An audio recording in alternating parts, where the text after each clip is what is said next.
ग्रीष्म प्रभाव बढ़िबारे लागिछि बढ़ुछि तरभुजर चाहिदा। जाजपुर दे जाइथिबा 16 नंबर जातीय राजपथ पार्श्वरे थिबा तरभुज दोकान गुड़िकरे जमिलाणी ग्राहकंक भिड़। मूलापाड़ अंचल वर्ष तमाम तरभुज मिलता है। यह अंचल एवं तरभुज व्यवसायर पेंठस्थली पलटि गलानी।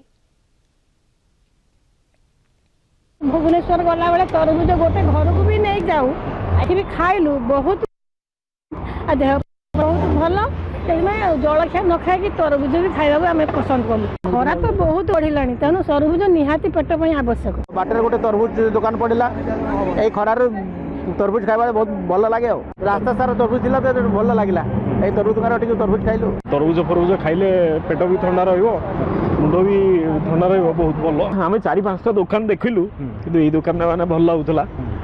मो मामू भाई फेरुले अमेरिकार फेरुले तो नहीं भद्रक छाड़ा देखा खरा ए वर्ष बेपार भल चली जेहेतु आम लोकाल माल टे आम लोकाल हुए माल आउ लोकाल होनी जेहेतु आम निर्भर करुँ बेंगलोर आउची महाराष्ट्र आउची छत्तीसगढ़ आसूसी आपणकर तेलकोई आसूसी से माल आसिकी बर्तमान आम जो बिक्री बटा होम सब जाऊँगी जहाँ ये आम खुचरा व्यवसायी मैंने आम नहीं होलसेलिंग आम करुचु।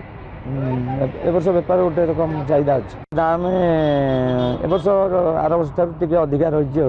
तृष्णा मेन्टाऊँची तरभुज 16 नंबर जातीय राजपथ पार्श्वर एवं खोली तरभुजर पसरा। यात्री हेउ अबा पथचारी क्षणिक पई एठारे अटकी जाउचंती एवं ये गरमरू एवं ये ग्रीष्मरू रक्षा पाइबा पई तरभुजर मजा बेस उठाउचंती। आपण माने भी चाहिए एठाकू आसी तरभुजर मजा नहीं पारिबे।